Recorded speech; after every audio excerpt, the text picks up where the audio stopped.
Now, we shall move on to the next program in the agenda, panel discussion. The first building block is to understand what education has to really deliver. The new paradigm for higher education is clearly beyond the traditional academic objectives.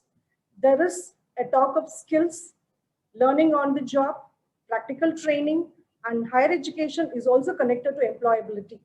Therefore, there has to be a paradigm shift in terms of what we understand, deploy, and deliver outcomes to our programs from the students' perspective, from the industry's perspective, and in addition, attempt to future-proof these if possible. The country is viewing a massive change in education by way of national education policy. It signals a major change and focuses on delivering outcomes across the spectrum from nursery to doctoral programs. So the panel discussion is about national education policy. Is it a boon or a ban? Now we have with us great personalities for the conduct of the panel discussion.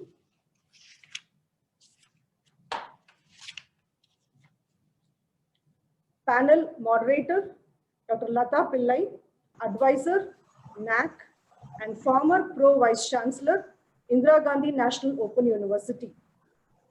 Dr. Lalitha Pillai is an academic and educational administrator with more than 2 decades of experience of working in the field of higher education, both through the system of formal education and open and distance learning.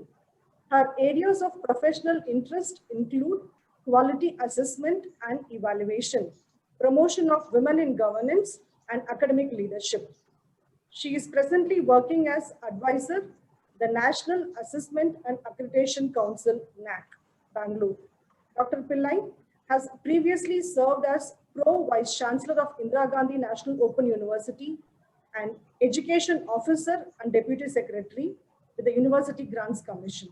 She has been responsible for the contextualization of Association of Commonwealth Universities, set of training manuals for women in higher education and its implementation. A warm welcome, ma'am. Panelists 1, Dr. Thangam, Meganathan, Chairperson, Rajalakshmi Group of Colleges, Chennai. Dr. Thangam Meganathan, a PhD in Technical Education in Tamil Nadu, a study, and MPhil in Public Administration. She pursued the Cambridge International Diploma for Teachers and Trainers in 2006, a recipient of many awards including PSI Honorary Fellowship Award from Computer Society of India and the International Association of Lions Club District 24A1 for her services in the field of education. It conducts an annual event inviting women achievers and motivates women students to empower women. She has created a well-functioning entrepreneurship development cell and promotes incubation and ideation among students. An active member in industry associations, including the CII, having been chairperson of Indian Women Network and initiative of CII. A warm welcome, ma'am. And the next panelist, Dr. S. Ramalingam, Dean, PSGIMS. Dr. Ramalingam Shankaran is currently the Dean of PSG Institute of Medical Sciences and Research, Coimbatore, India. He is also the founder chair of Department of Clinical Research and Bioethics and a professor of pharmacology in the same institute. He is also a technical consultant and administrative chief of PSG Center for Molecular Medicine and Therapeutics. An MD in pharmacology, he went to Stanford University School of Medicine, Stanford, California, USA, for his postdoctoral fellowship in pharmacoepidemiology, clinical pharmacology, and pharmacogenetics. He obtained an international fellowship in medical education offered by ECFMG of USA. A warm welcome, sir. And the next panel member, Mr. A.R. Swami, co-founder and CEO, Camu Digital Campus. Mr. Swami, an engineer by qualification, a product manager by instinct, and a passionate storyteller. Mr. Swami is responsible for business development and strategic partnerships. He took Camu to 4 countries at an early stage, winning against world-leading SIS solutions. He connects with academicians instantly on the pedagogical approach and student success.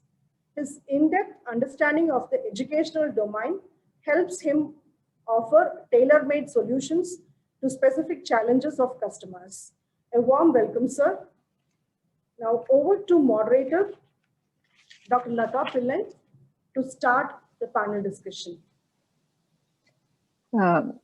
Good morning to all the participants of this international webinar and my co-panelists.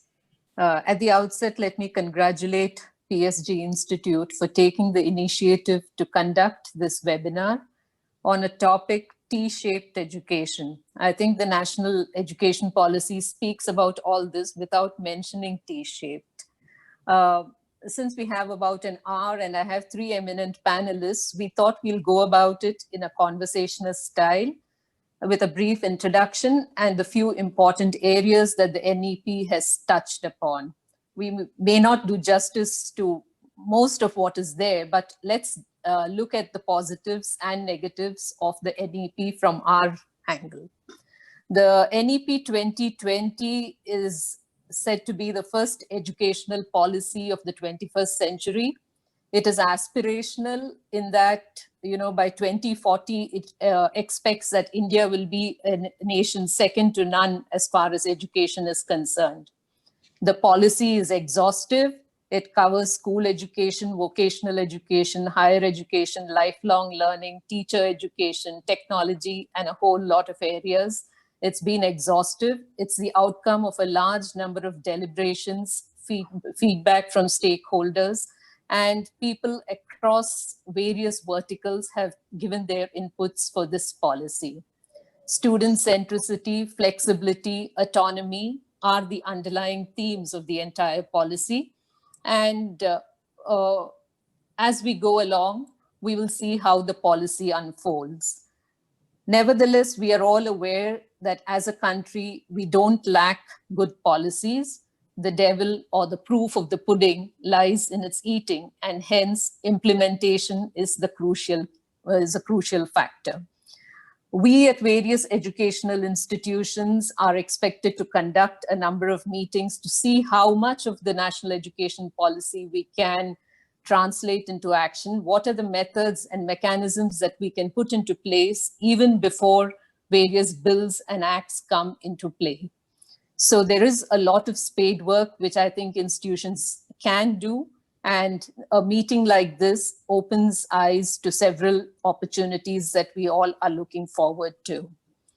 Policymakers themselves were aware that it's not enough to give a good policy, but they have all very cautiously mentioned that the success lies in its implementation, and implementation both in spirit and content.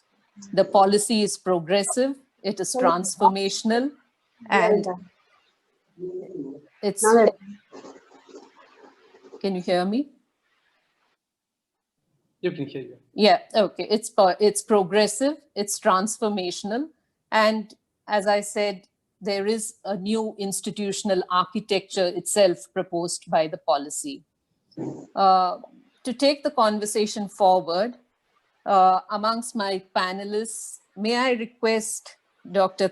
Thangam Meganathan, who is the chairperson of a leading group of educational institutions in Chennai, to tell us what are the 2 aspects of the national education policy which appealed to her as an administrator, and how she intends to take this forward in her institution.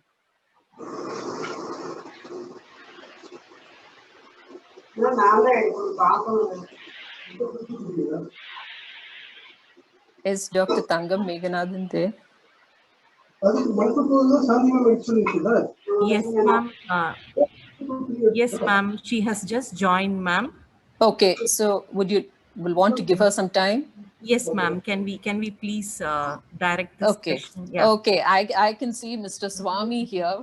So may I, looking at Mr. Swami's profile and his interest in education, what do you think has changed from the past with the new education policy, and what are the hopes and aspirations that you have for the education sector? Yeah. So I'd like to answer that from a student's point of view. The whole policy about the possible to put people on mute, some background noise.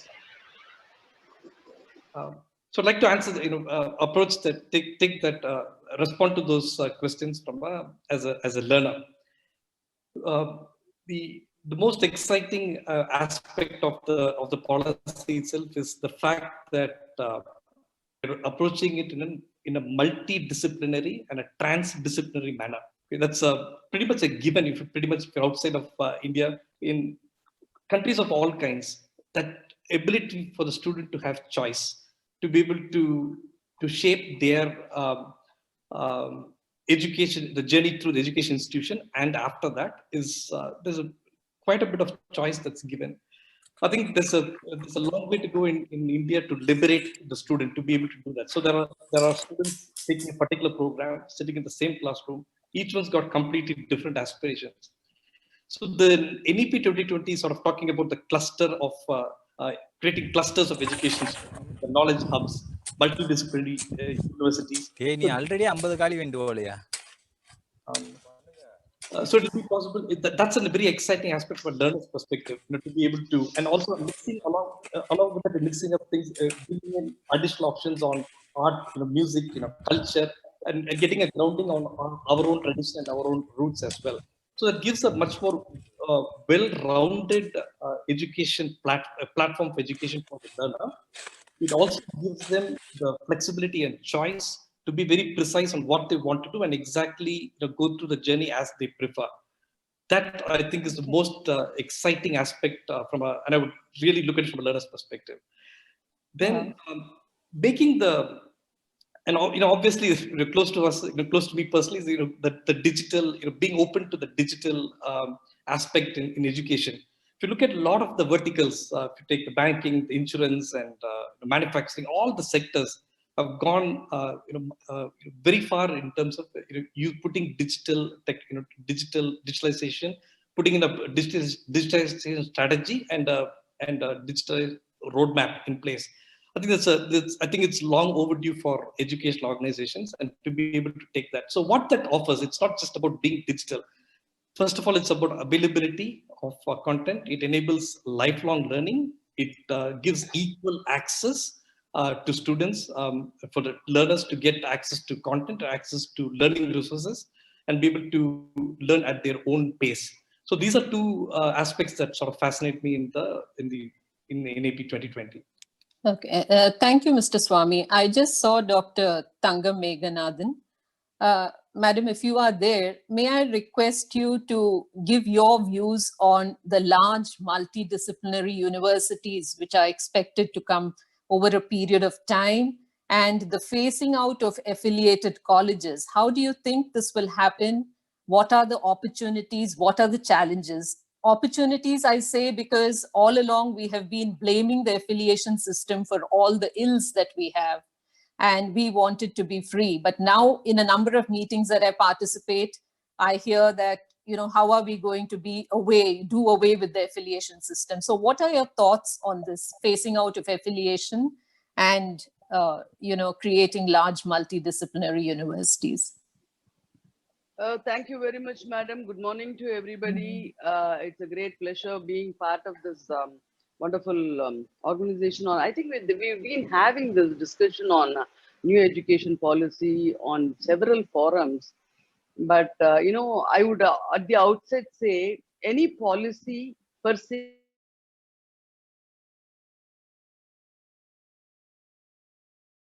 policy.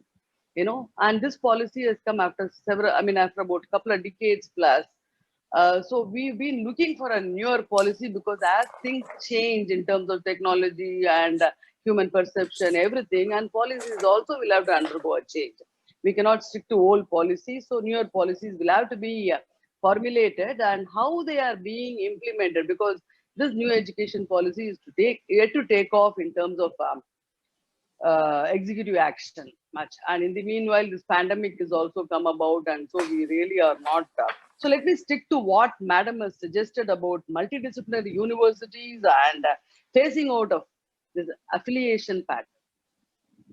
The phasing out of this affiliation pattern has been spoken on several stages, saying that ours is the only system that has got this number of colleges that are affiliated to one single university, particularly the Anna University, and we also see that a lot of challenges when they affiliate several institutions, because every institution is being founded with certain seriousness and with certain intention of providing education. Okay, so each institution they've got their own vision, and by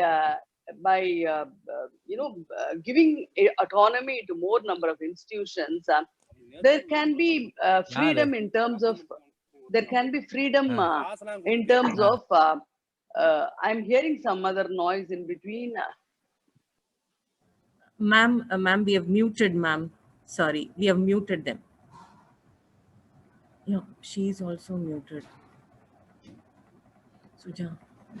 Yeah, I mean, have I been speaking and muted her so far? No. No, ma'am, we were hearing you. Okay. So when you give this autonomy to all the institutions, then only you will know how many of them have the visions that are helping the nation to take it further in their dream of bringing about institutions of eminences and bringing students from across the globe, attracting them towards your country to come and learn from India once again, like Nalanda and Takshila and all that. Give them the freedom to roll out their ideas and visions. Some of the ideas may not take off. It is up to the people to decide. Whether the vision of the institution is on in line with the people who seek education. In fact, so this bringing down the number of affiliated institutions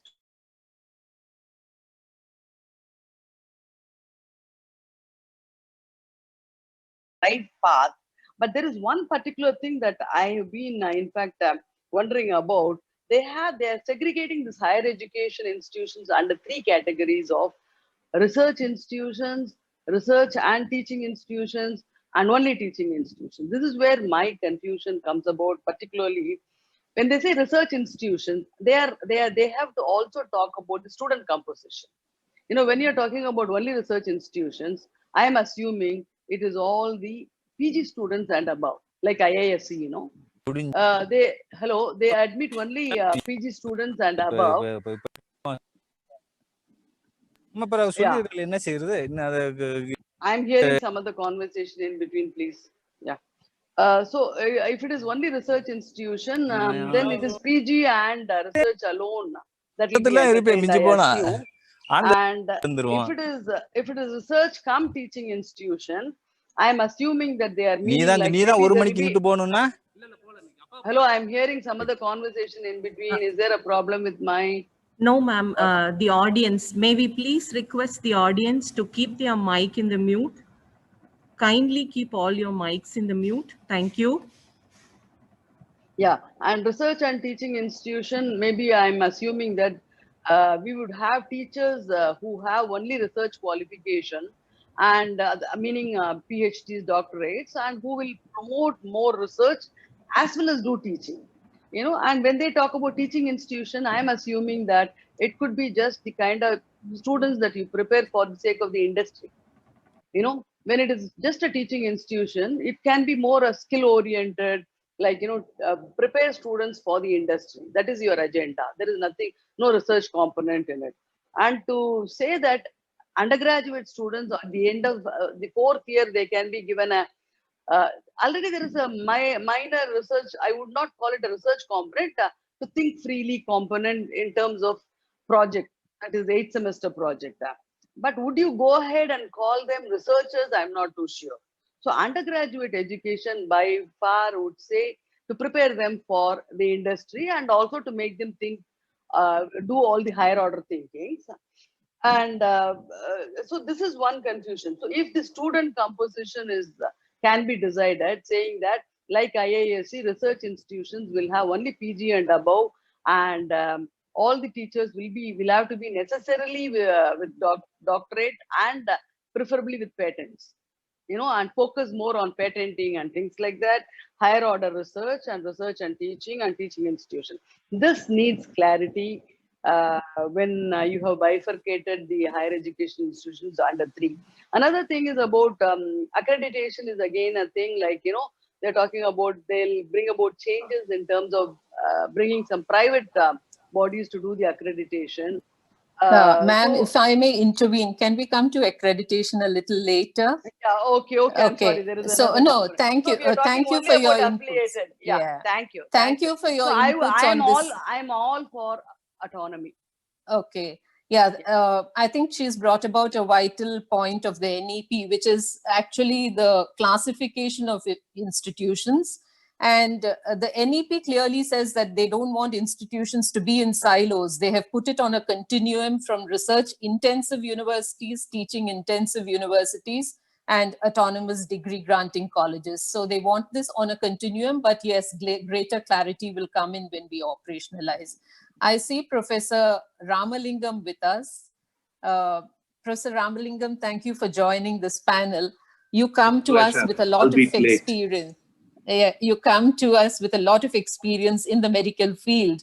Though medical and legal are not a part of the national education policy, I think a whole lot of what is said in the policy, is something close to you, and you have been administering these aspects.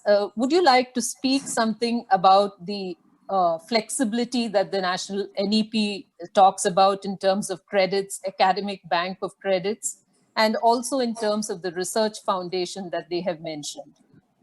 Certainly, ma'am. Thank you. First of all, thanks for the patience that the organizers showed in terms of when I was trying to log in and was not successful. This is a wonderful opportunity. This is a wonderful symposium.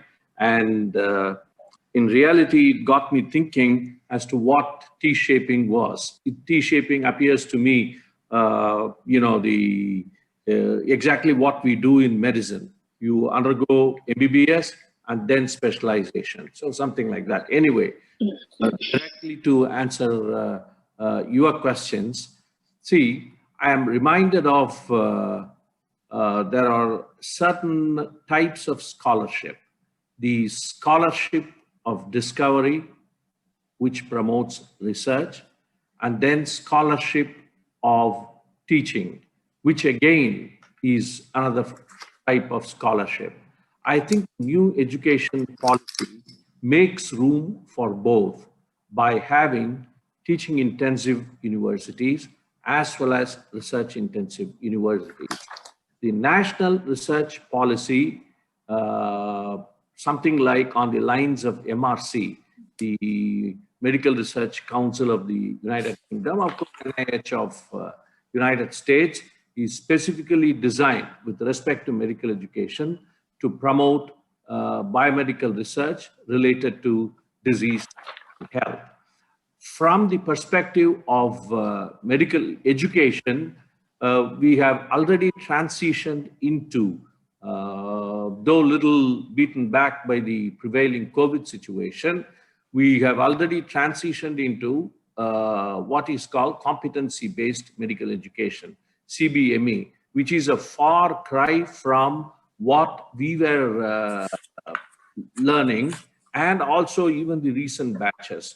From 2019 batch onwards, class onwards, it's competency-based medical education, and the credit should go to the government in training almost 2/3 of the faculty in competency-based medical education through nationwide workshops, and the recently introduced this NEP 2020 supports this. It was at its behest that we went in for competency-based medical education.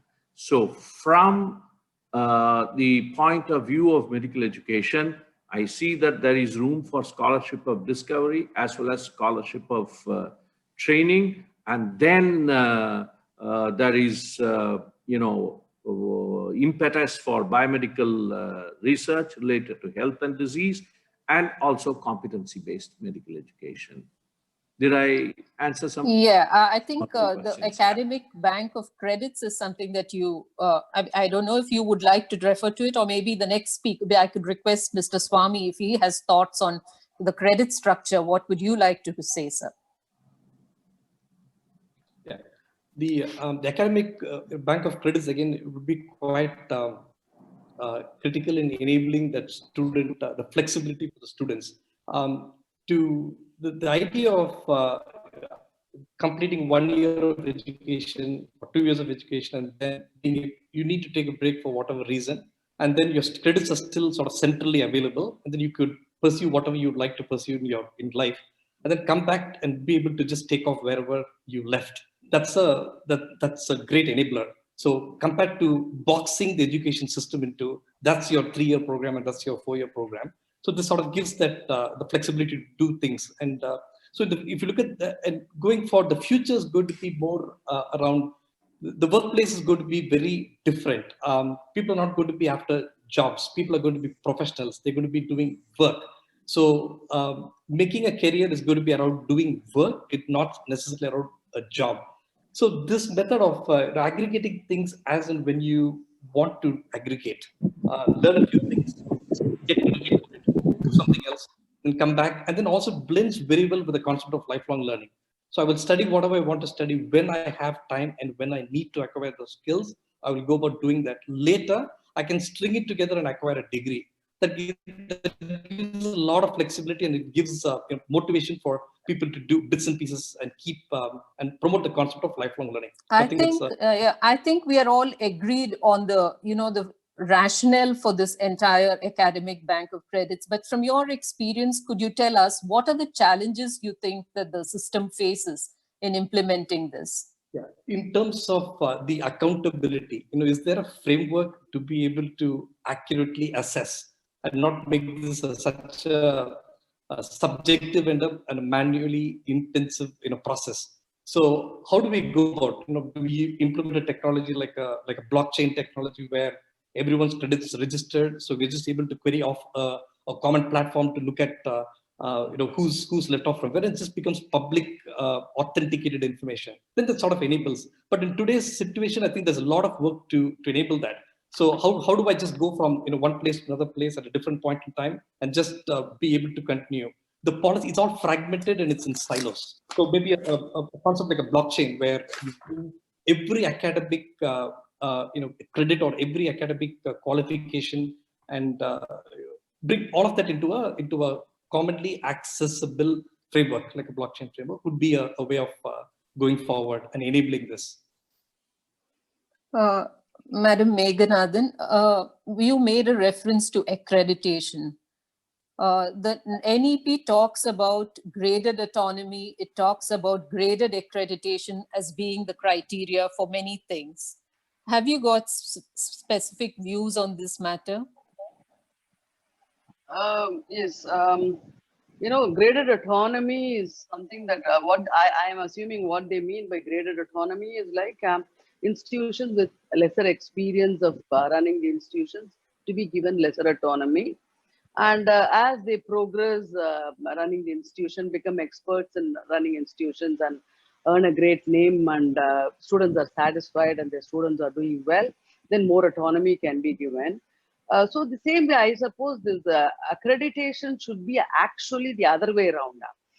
It should be like, easier accreditation for well-running institutions and more stringent norms for accreditation for newer institutions. But I think in this, it is the other way around. Like, those institutions that have they have more autonomy are also subject to more stringent, academic processes or something like that. So I suppose and there are very good things like thinking differently by bringing newer bodies, but industry component is not very significant in this accreditation thing that has been rolled out. I mean, the policy that has been rolled out. I think industry should have a lot of say, because particularly higher education, they are stepping from the higher education portals onto the industry mostly. So industry's say in how institutions are to be accredited is important, I feel. This is my opinion. Since we are talking about accreditation, and I'm associated with some of these implementation measures, for the benefit of the audience, I would like to say that yes, accreditation is being viewed as a pivotal. It plays a pivotal role in the evaluation of institutions and in deciding incentives, etc. There is also the the proposal that a new vertical, the National Accreditation Council, will be created, which will be an overarching body which recognizes various accreditation agencies.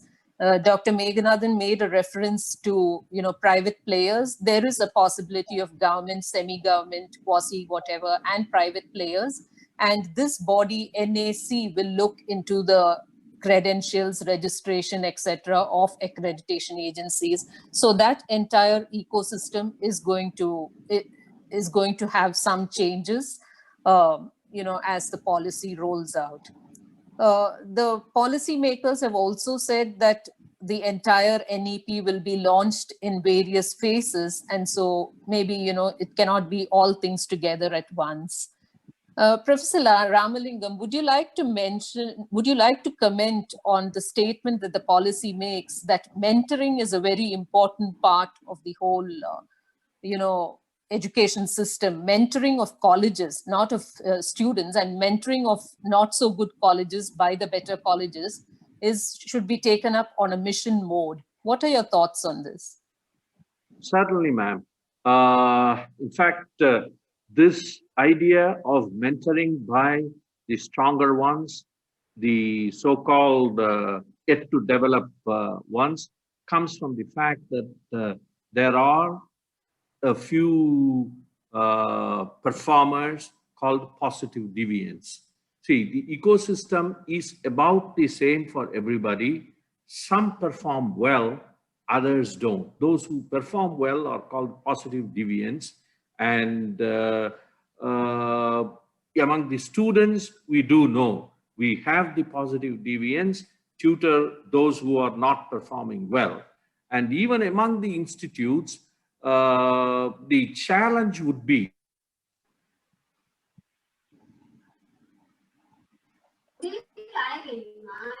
I see it as good.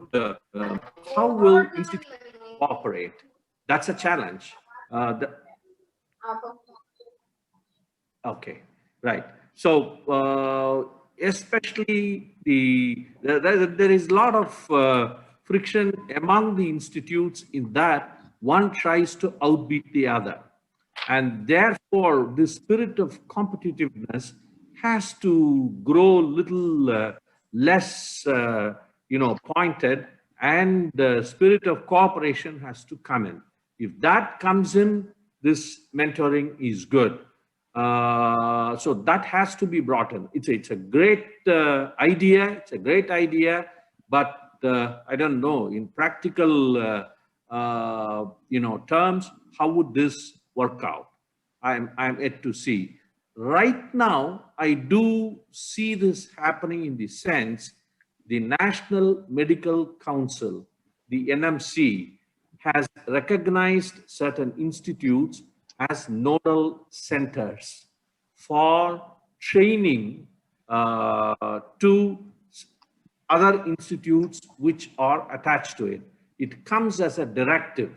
Now, PSG is a nodal center, and some 20 other institutes are attached to it. It's a directive from National Medical Council. That's not the same as mentoring. We are entrusted with the responsibility of training those institutes.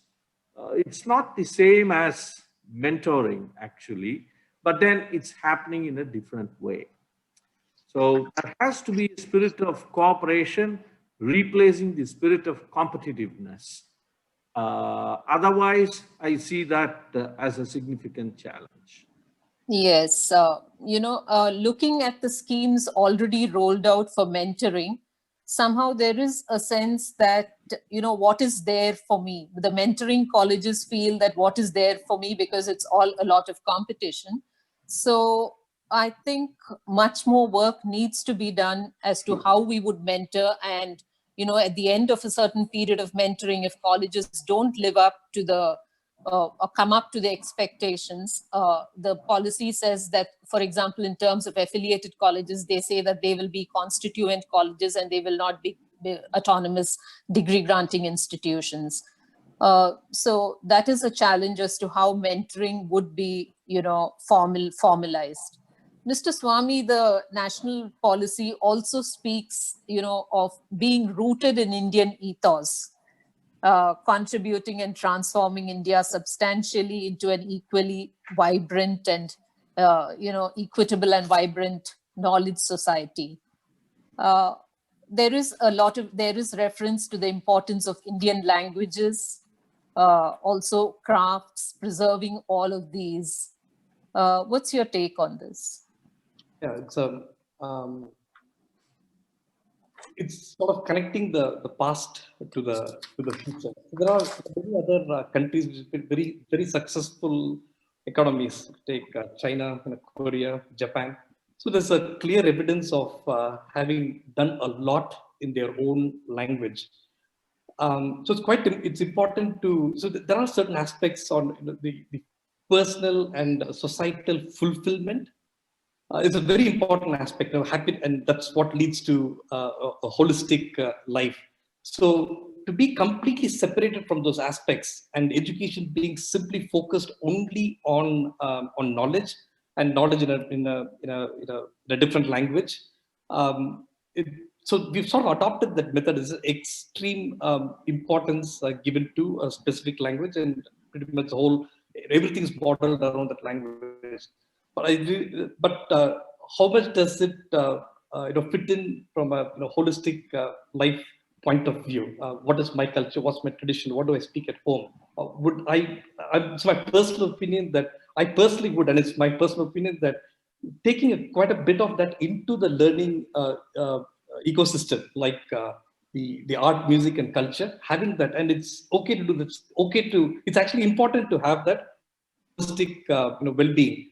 But right now, probably we are in a stage where that's sort of considered like not so necessary. But by bringing it, I think it will give a good balance for the students themselves, and also be able to use that experience for a good work-life balance later on as well. So I think it's a good move, and I think we should give a lot of importance to our language and our roots and our culture, and bring it and get that embedded in as well. Okay, taking this forward, Dr. Meganathan, since you run these institutions, what is the challenge that you think, or what are the immediate steps that you will need to take to become multidisciplinary as it is envisaged, and also to become a large multidisciplinary, because you're predominantly engineering and management, if I'm right. So how do you think at an institutional level you could take this? I'm sure many of our participants or the audience would also belong to such institutions. So how do you think, what is a way forward to becoming a large multidisciplinary institution? A great question, ma'am.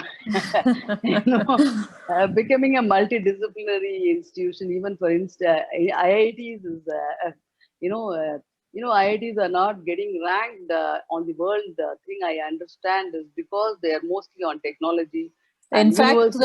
In fact, the policy also says that single stream HEIs will be phased out over time.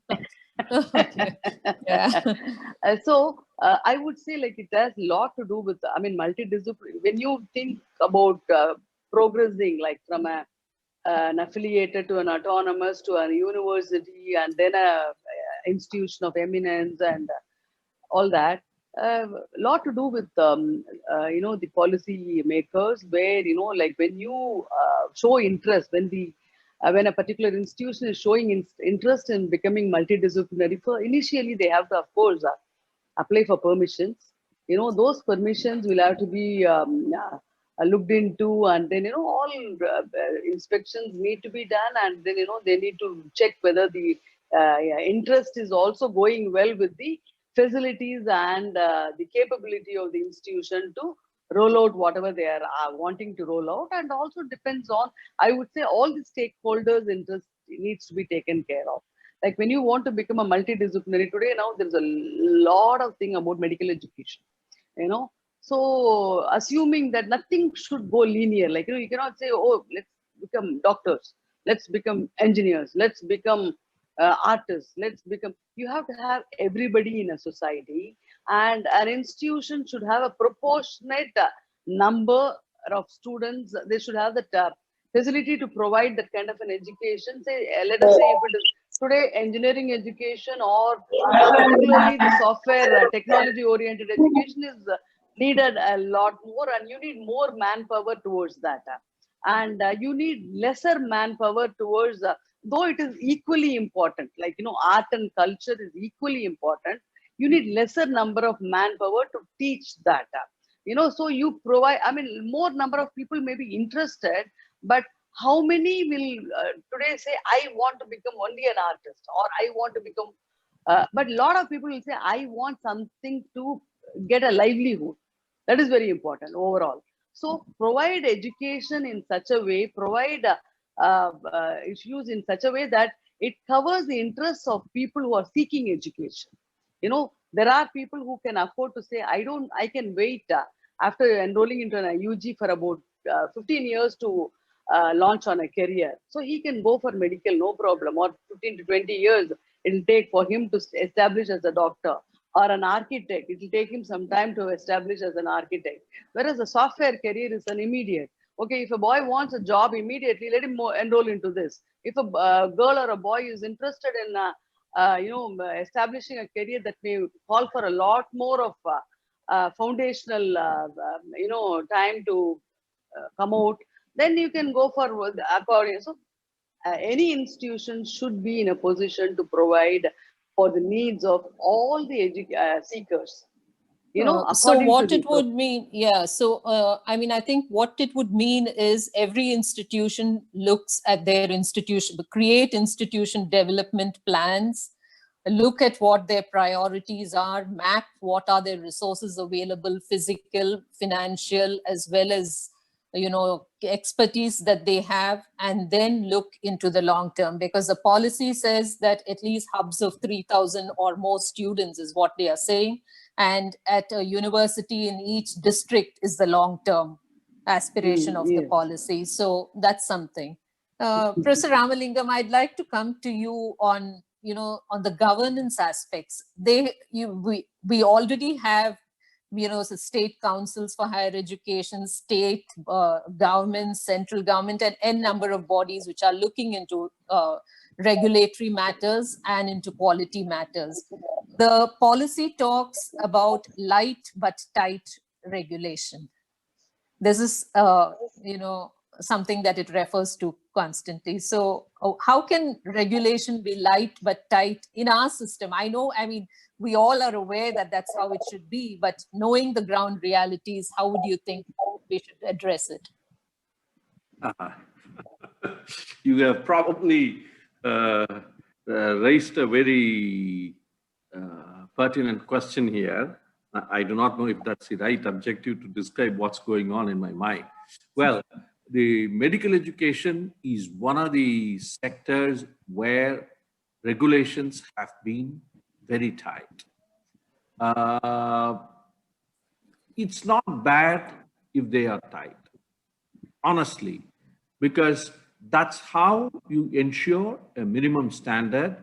And if you really meet that, anything else extra would be to meet up greater needs, but at least a certain minimum standard. Issue is not about tight control of these institutes with respect to infrastructure, with respect to faculty number.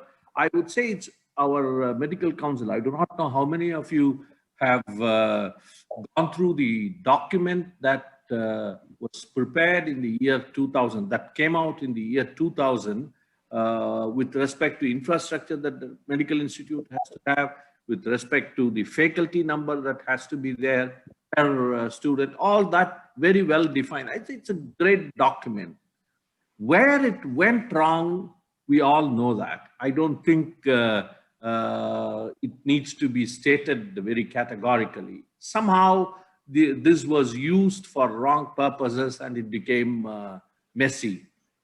Right now, what National Medical Council is thinking is exactly what you said, light but tight. It has regulations in place. It has given the liberty to the institutes to rise up on their own, but there will be surprise checks. And if it didn't measure up, the penalty will be in terms of money. 3 times the fees that you collect from a student. I don't know which is light and which is tight, but regulations are indeed in place. And from the experience of medical education, I would assume that these regulations will have to be there, will definitely have to be there. Minus that, institutes run errant. So you cannot have that happening in educational sphere. There has to be a fixed student-teacher ratio prescribed. There has to be infrastructure mentioned. I would urge all of you to have a look at the document that governs medical education. It's one of the finest documents as far as documents go. It's in implementation that we ran short. Our intentions didn't go the right way. So I don't know if I have answered your question. I leave it to the audience to decide whether you have answered. But yes, I think the reason that we are conducting these meetings is to see that, we implement it the right way, both in spirit and content. Mr. Swami, since you're a person who deals with technology, the National NEP says that we need to increase the GER to up to 50% by 2035.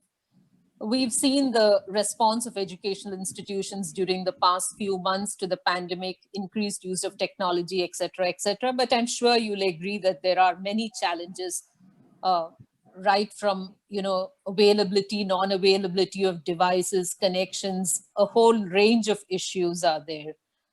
Is there something that we could do to, fast forward and move ahead as far as technology is concerned? Because this is directly linked to online education and a whole lot of other things. Sure.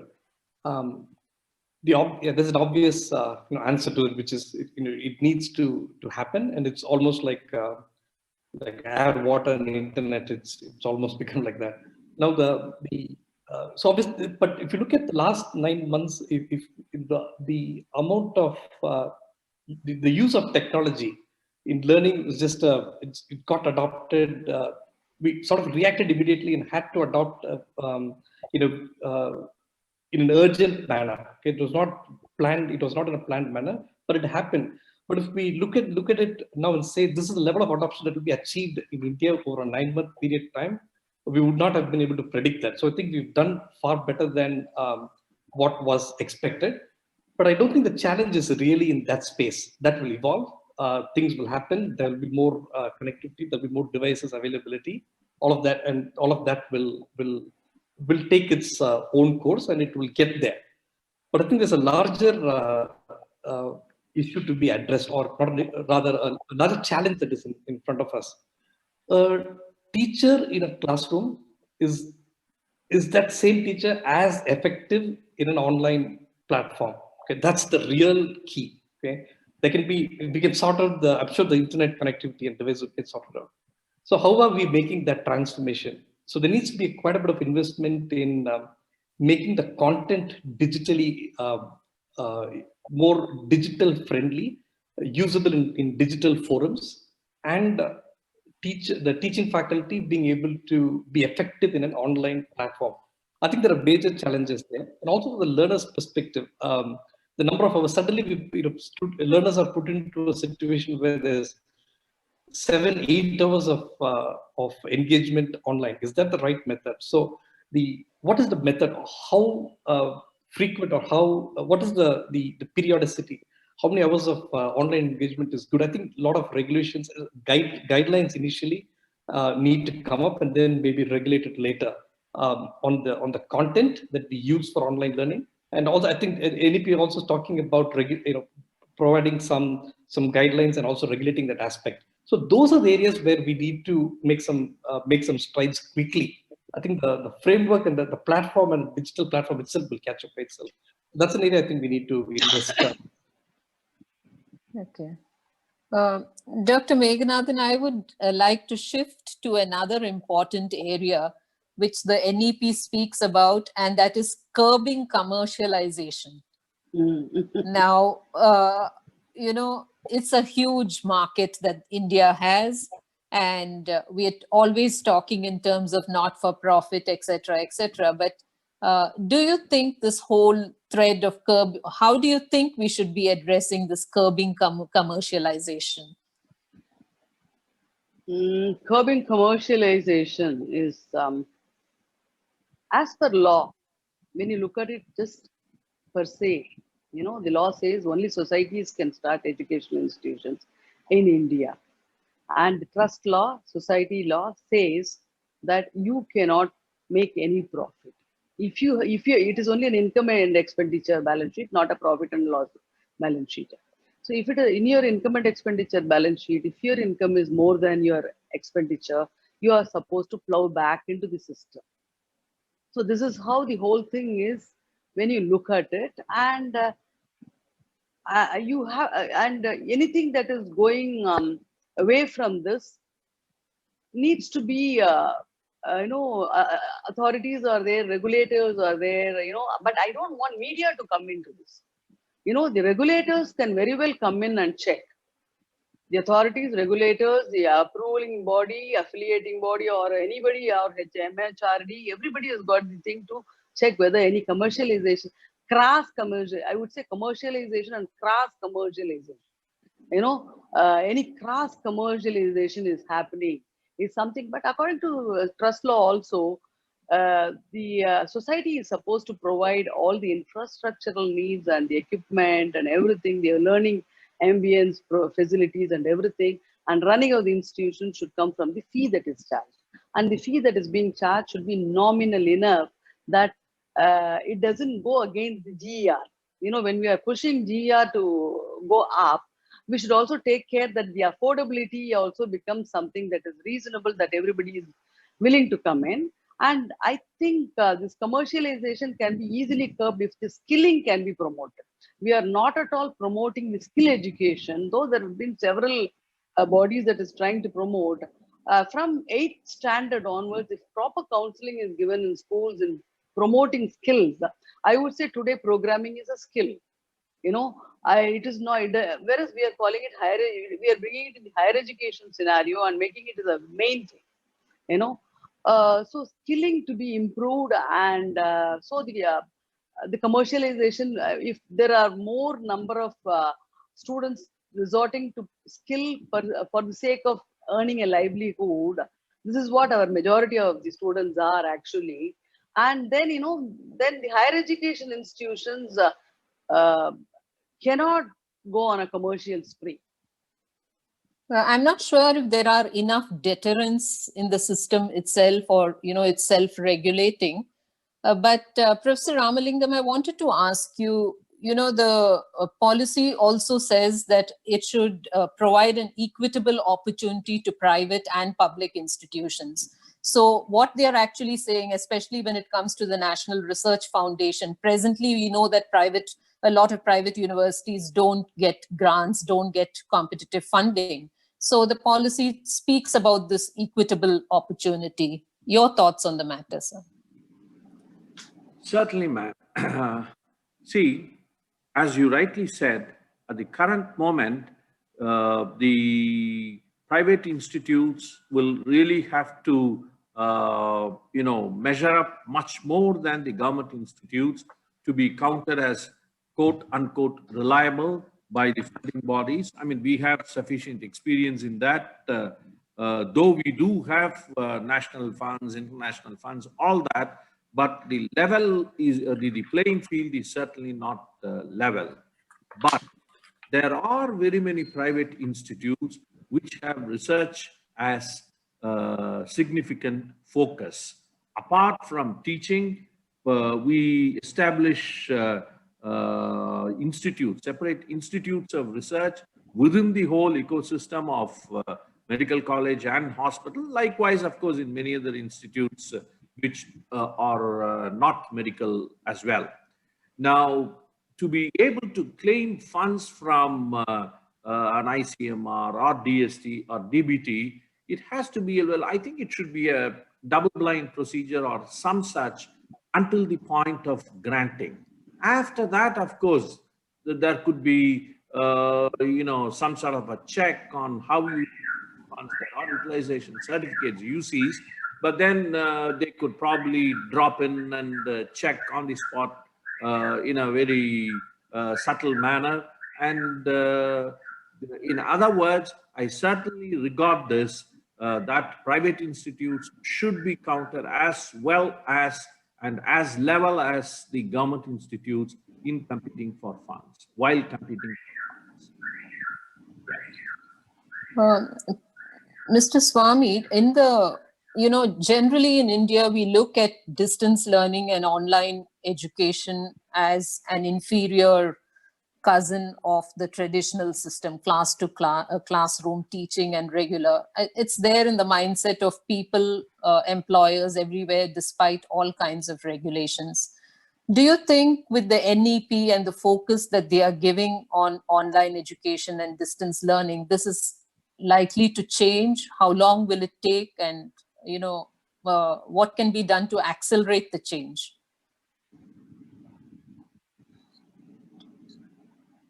Yeah, there are two parts to this. There's the mindset, the cultural, the acceptance of online and distance learning, and then there is the policy and the regulation itself. But I hope the last few months there's been right now it's the only choice. So if we feel that's inferior, then you know you're just not progressing. So I think that's really shaken up the entire field, you know, in its approach, the society itself in its approach towards online learning. So now it's pretty much accepted as a norm, and I think it'll get more accepted as we improve, like I talked about earlier, improve the learning experience itself. So I think that the culture change the last 7, 8, 9 months has done enough to that. So going forward, the adoption, I think there's a lot talked about in bringing this, you know, on par with on-campus education. So there's enough said there in the policy. I think it will take time to implement all of that. I think that's bound to go away. I think the journey has begun to start considering digital learning on par. There are a number of platforms now digitally offering you know, courses that are doing that are able to reach, you know, millions of students in such a short period of time. That itself is a proof that feeling that online learning is a second child is sort of going away. So I think it will only get stronger, and there will be a point in time when it's sort of more blended and both are acceptable. But my personal view is it needs to be mixed. It's not that one is better than the other. I think both are needed, and we will move forward towards the equally accepted, you know, on par, you know, acceptance levels for both these mediums. That's my view. I think we need to take a few questions from the participants as well. So can I just have one quick response from each one of you to you know, to the overall theme? Is the NEP a boon or a bane? We've discussed the pros and cons, but what would you like to say? Beginning with Madam. I thought I said it in the beginning. No policy can ever be a bane. It can become a boon provided we implement it well. Professor Ramalingam. Yeah, I welcome it. From our experience, it indeed has shown us a novel path. It's quite well planned, and the extent of experience that they have given us, planning and implementation has been great. Yeah. Mr. Swami? I think very difficult to disagree with any single point in the makes the right noises, says the right things. It's all about how we manage to fund it and be able to implement it. I think that's where that's where the focus needs to be. But it says the right things and makes the right noises. Yeah, I also think so that, you know, it's said all the right things, the right noises have been made, and it's brought a lot of expertise together to discuss how we should be implementing it. So I guess a large portion of it will get implemented. We will learn from experience, you know, what requires to be shed off and what requires to be sharpened. May I request the organizers about the question and answer session? Are there questions in the chat? Is somebody moderating it or somebody raising these questions? Yes, ma'am. We Yeah. have our student volunteers who would be watching the chat box for questions once you Yeah. open the floor. Yeah, now we've kind of covered a whole gamut of issues, and we invite questions to the panelists. May we please request the audience to post their questions in the chat box. They will be rightly captured by our students.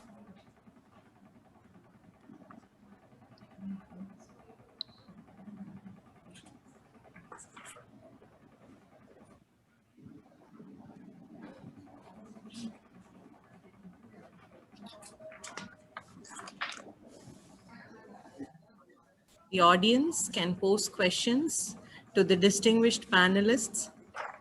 Okay, I'm Deepa. Before others come and join, I just have one question. I'm Dr. Rudramurthy, Director PSG CARE. In India, we have central government universities, state government universities, deemed to be private universities, and affiliated colleges. The first three categories will survive with the new education policy.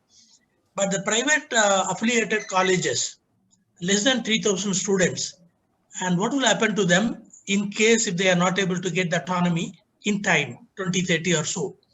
And what will be the roadmap for them? Are they going to close down, or are they going to join somebody else? This is a question. So as per the policy, and my understanding is that, you know, affiliated colleges will go through a phase of being mentored, you know, provided the necessary inputs, etc.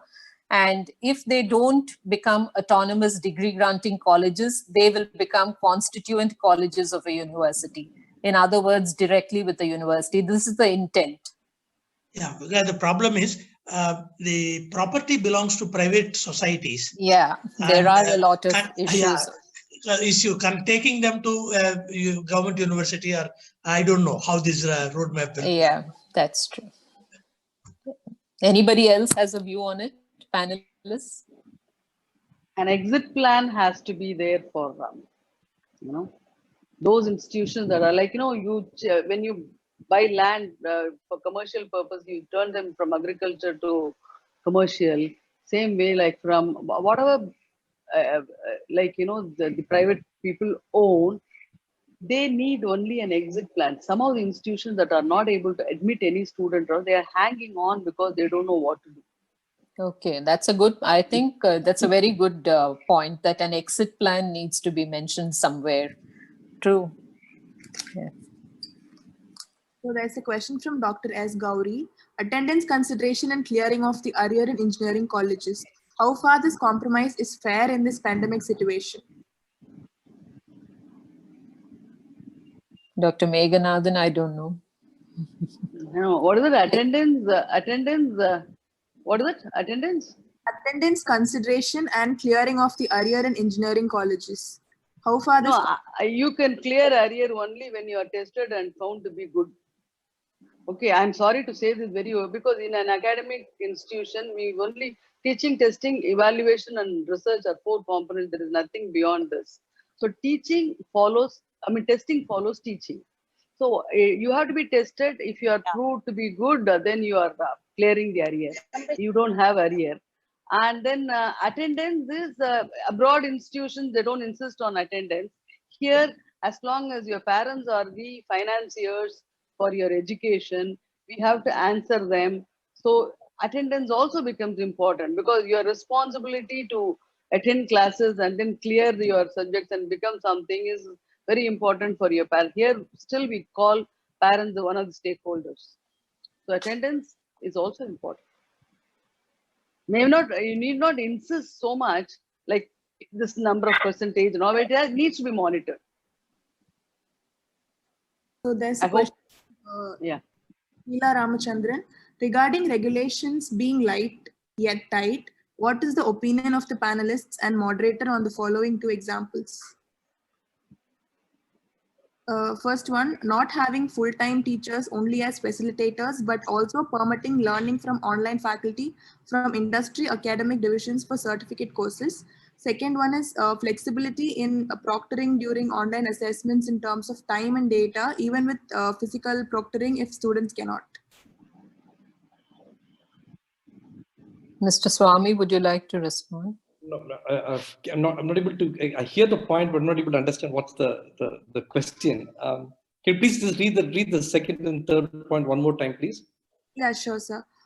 Not having full-time teachers only as facilitators, but also permitting learning from online faculty from industry academic divisions for certificate courses. Second one is flexibility in proctoring during online assessments in terms of data, even with physical proctoring if students cannot. I think Can I ask the question if I'm audible? Yes, please. Yes, please. Yeah, just to make it a little clearer. Now for assessment, especially with NBA and NAAC, etc., there is a student-teacher ratio as well as the number of teachers that need to be there as qualified. All along, industry institute interface was missing, and the institutions had to chase industry. Okay. Industry is after us, all certificate courses, which is customized to their requirement. So if we can cut down on the number of faculty members in the institutions and enable, can you hear me? Yeah. Can you hear me? Yes. Okay. Yeah. So if we are able to take up and spend on and help our students take these certificate courses offered by industries, it would be more industry specific. And anyway, it is faculty who are developing those courses, faculty from the industry. So do you think that could be one of the ways by which regulations could be light, but yet tight? This is a challenge that most self-financed institutions face. Just having, 12 teachers or 10 teachers, but then delivering in the same manner, but then it does not become industry specific. So this is one aspect which I wanted to share as an example for that question, and whether that would be possible, and what is the opinion about a chairman like Thangam Meganathan, who's a chairman of a self-financed institution. It would definitely help. And the second question is, as we move towards assessment online, we have remote proctoring softwares, but then knowing the landscape and socioeconomic status of the Indian community, especially in the rural areas, students are unable to log in due to various bandwidth issues. And certain universities have withheld their results because they did not log in at that time. So I know of the US universities where they have certain specifications and physical proctors could be available, and they could take it at any time based on those norms. So that again is regulation where they have to take the exam, but then a flexibility there. So do you think that could also be feasible and acceptable by the regulators? Your opinions on this? Dr. Meganathan or Mr. Swami, any of you?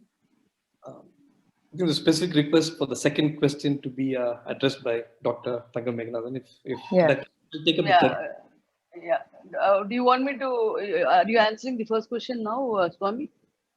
The third, I can take up the third one now with regards to Okay. proctoring. Now, Maybe I'll address now that. I think there are two questions. One is about teacher-student ratio, whether the industry-relevant certifications can, but I think the teacher-student ratio is needed, actually. We need to have this number of teachers for this number of students. We cannot overlook that. You know, if you want to have if you are wanting to be known as an institution that is providing quality, you need to maintain these ratios. Even in industries, like, you know, it is like, you know, when you are making a product in an industry, if you have to put these ingredients in these proportions, you have to put them in these proportions, then only the product will come out all right. Same way, I think teacher-student ratio needs to be maintained, and certifications can be over and above. Okay. And testing online is, I'm a little bit of a old age, old world person. You know, testing is very serious affair. When the students are very serious, like when they are very, very intent on wanting to acquire that knowledge and make a living on that, and they will definitely learn and they'll want to be tested seriously. But it is all the capability mismatch. When students aspire to become something and do not have the capability, they do all kind of malpractices. So if we can, connect the capability and the aspiration, then there is no need for any. But I feel that this proctored testing and all these online and all that, how far, I myself did one in Cambridge, teaching and testing online program. It was very interesting, very good, very well done, like wherein we were given certain ideas about learning, and then we were given 45 minutes of testing, where at the end of the 45th minute, it will blank out. You cannot cut copy, you cannot do. It was done well. I think there are some places where they do it well, but it cannot apply for it. I did it on teaching, testing, and it was a teaching learning area. Whereas certain technology related or a health, like medical related, testing purely only on online may be a big challenge. I don't know. No? Mr. Swami, yes, I think we are running short of time as well. Sure, yeah, very quickly on that. The proctoring concept really came in for, not for these high stake exams, where we have to protect the integrity of the examination. It came in really for the placement exams, or like what Dr. Meganathan referred to, the short, not so high stake exams. That's what the technology came in for, that particular purpose. Now we're having a job, we're trying to use it for protecting the integrity of a high stake exam. So definitely is a mismatch. It can only do so much, but then we're trying to use that piece of technology to protect the integrity. So there quite a bit of mismatch over there. Whether that will roll out, I really don't think there's enough of a match there, what we're trying to achieve and with the technology. So that needs to be looked at. But I think the question was around, can we have a physical proctoring? But I'm not sure. Then are you meaning can there be actually physically a person available at a point in time at a particular slot for proctoring the students? Not sure. Again, then that makes it the availability of manpower quite significant. And again, the current challenge is co-locating people together is a challenge. That's why proctoring has come into play. So I'm not sure that's even a possible. Madam Srila, I would like to respond to your question on this faculty. While I agree with Dr. Meganathan that there needs to be a basic faculty-student ratio, etc., I think we should be open to these innovative ways of, students earning certificates, as Madam also said. So that should not be an issue. And, that's where this whole idea of graded autonomy comes. But the committee is looking at a certain, while personally I'm one who believes in total autonomy and not graded, but with this concept of graded autonomy, what the committee is trying to do is, okay, with institutions, if they have cleared certain benchmarks, they will be allowed to do certain things. And a 5-year institution with a certain accreditation will be allowed to do X, Y, Z. A 10-year institution with certain more grade will be allowed to do more number of things. So yes, so I think the committees are thinking on these lines as well. If I have the permission of the organizers, I think we've come to the conclusion, to the end of our panel discussion. And I'd like to thank the panelists, Dr. Meganathan, Professor Ramalingam, and Mr. Swami. I'm not sure if the organizers have anything else to say right now. Ma'am, we have a couple of questions in the chat box. Maybe Do we have time? Just 5 minutes, ma'am. Just Okay. 5 minutes. Maybe we can take a couple of questions. I request the Sure. students to pose only 2 questions. Oh, Dr. Raj Narayanan wants to know if the process of giving autonomy to all institutions without knowing their competency, the right one. No, I don't think all institutions will become autonomous without knowing the competencies. There is a mechanism being set in place. That is, if an institution has to become autonomous, what criteria it should fulfill. And it's not enough if you're autonomous. The criteria for a degree granting institution is different from merely being autonomous, because the NEP speaks of autonomous colleges which are degree granting. So it's almost like a university. So the criteria have to be set, and I think there are committees and processes already in place for beginning this work. Increasing privatization and autonomy of higher education, will it not affect the quality of higher education? Dr. Meganathan. Increasing the privatizing, see, it started somewhere in the mid 80s, the privatizing of higher educational institutions out of sheer need. Because as the population increased, there was need for, people who are seeking education need to be given some kind of but quality, maintaining quality is self-regulating. Like I would say, the person who is starting the institution must have the commitment to maintain quality. Otherwise, the regulators are there to. Or today, the market is deciding. There are colleges that are not filling any. They are not able to admit any student because students are not wanting to join them. See, when there is more, the market will regulate. Hope I've answered. There's a couple more questions. If you give permission, can I ask them, or? I think if you have the time, I don't know. They can be sent on mail or something. Yes, ma'am. We will capture those questions and then see that they are answered, ma'am. Thank you so much, ma'am. Thank you. Thank you for the opportunity, madam. It was a great pleasure. Thank you, ma'am. On the panel with you. It was I was like a student, I was wondering what is the question that is going to come for me. Thank you very much. Wonderful. Nice. My co-panelists, Professor Ramalingam and Swami, thank you very much. Thank you. Madam, may I leave now or? Yeah, I think so. The organizers. I have no problem. Yes, ma'am. Over to Dr. Sujata. I'll leave the stage, maybe continue to watch the. Thank you, ma'am. Thank you. Over to Dr. Sujata.